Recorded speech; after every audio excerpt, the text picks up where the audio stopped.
أعوذ بالله من الشيطان الرجيم بسم الله الرحمن الرحيم قل إن كانت لكم الدار الآخرة عند الله خالصة من دون الناس فتمنوا الموت إن كنتم صادقين صدق الله العلي العظيم. البقره سوره 4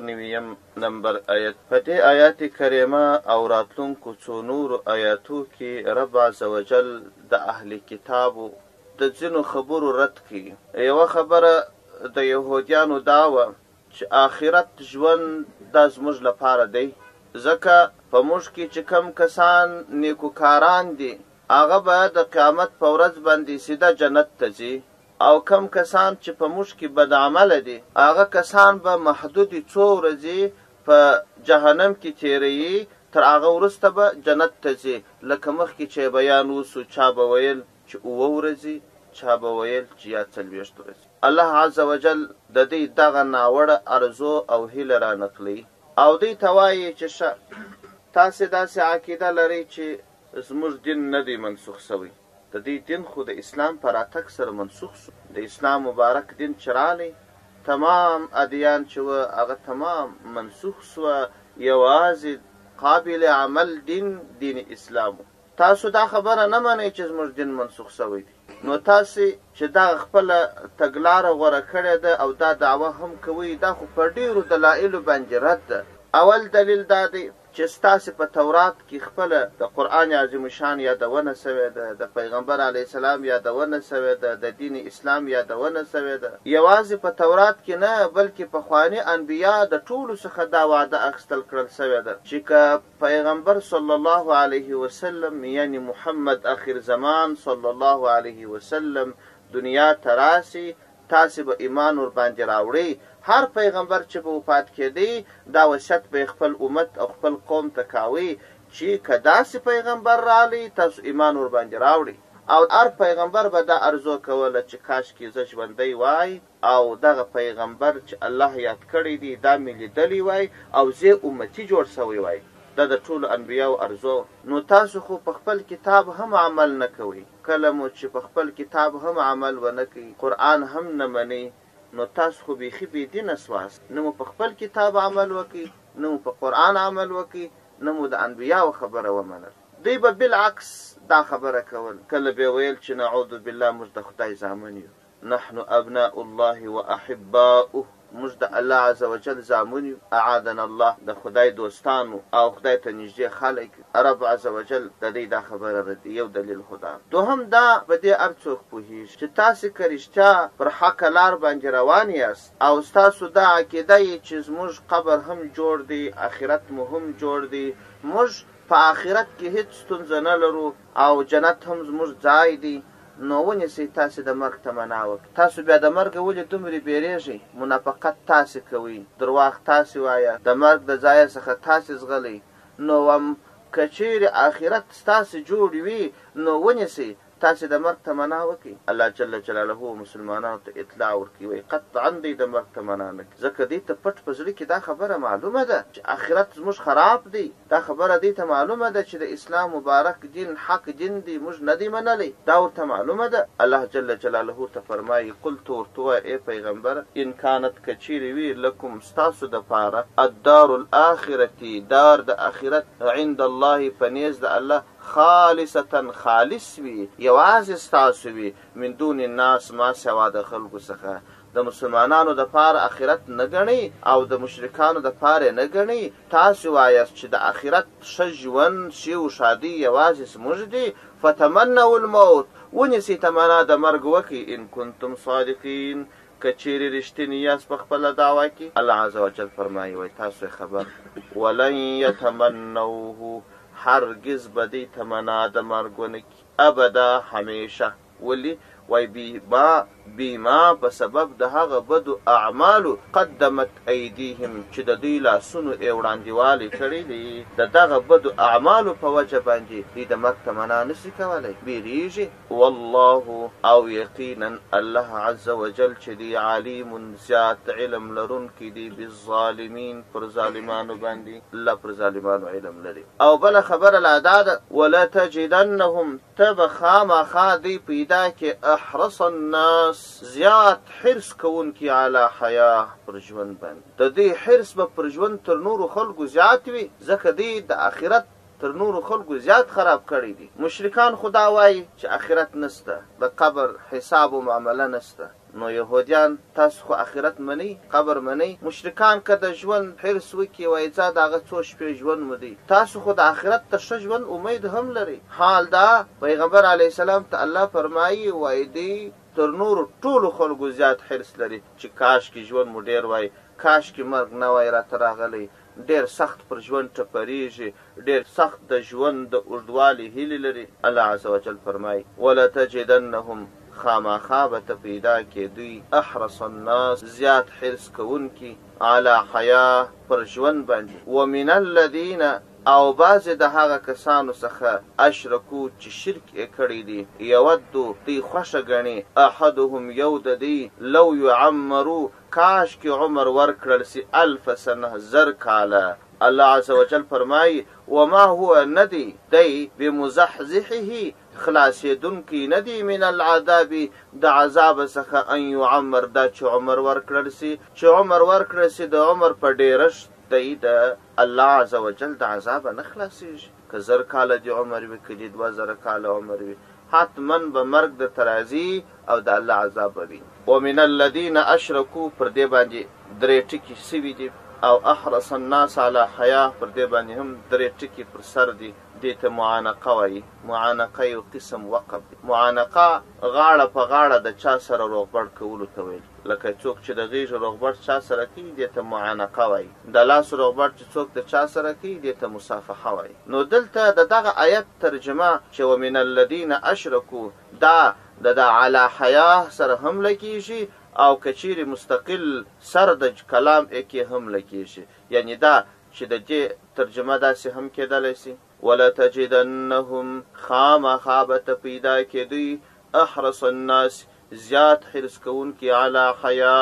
پر ژوند باندې ومن الذین اشرکو او بعضې د هغه کسانو څخه به هم حرص کوونکي پیدا کې اشرکو چې د الله سره شریکان نیولي دي دا یهودیان به هم حرص پر ژوند کوي او دا بعضې مشرکین به هم حرص پر ژوند کوي دا ومن الذین اشرکو دا د دغه احرص الناس تر حکم لاندې راولي یعنې دا چې د احرص الناس یهود هم دي ومن الذین اشرکو بعضې د هغه کسانو څخه هم دي چې د الله سره شریک نیولی او که علی حیا باندې وقف سي ومن الذین اشرکو دا د دې ما بعد سره هم لګېدلی سي نو بیا به ترجمه داسې ولتجدنهم ته خامخا دا یهودیان پیدا کې احرص الناس زیات حرص کوونکي پر ژوند باندې احرص الناس زیات حرص کوونکي علی حیا پر ژوند باندې دا خبره خلاصه دا بیا سر د خبرې دي ومن الذین اشرکو او بعضې د هغه کسانو څخه چې مشرکان دي یود خوښه ګڼي احدهم یو د دوی لو یعمرو چې کاشکې دوی ته ژوند ورکول سي الف سنه زر کاله عمر سي دې خوا سره ولګېږي وما هو بمزحزحه حال دا چې دا کس خلاصېدونکی نه دی من العذاب د عذاب څخه ان په دې باندې یعمر چې عمر ورکړل سو نو عمر په زیاتوب خو د مرګ نه خلاصېږي د هلاکت او د عذاب نه خلاصېږي والله الله جل جلاله بصیر زیات لیدونکی دی بما په هغه کارونو باندې یعملون چې دی کوي قل من كان عدوا لجبريل فإنه نزله على قلبك بإذن الله په دې آیاتو کې پر دې اهل کتابو باندې یو بل رد پیغمبر صلی الله علیه وسلم چې به کله دوی ته ویل ما ته جبریل علیه السلام وحی راوړي نو دوی به ویل دا جبریل علیه السلام دا خو زموږ د پلارو د اجداد دشمن دی زموږ نیکونه چې پخوا تېر سوي دي همدا جبریل علیه السلام چې پر یو قوم یې چغه کښلې ده پر بل قوم یې زلزله راوستلې ده او بل قوم یې چپه اړولی دي همدا جبرئیل علیه السلام دی چې زموږ پر نیکونو عذابونه راوستلي دي.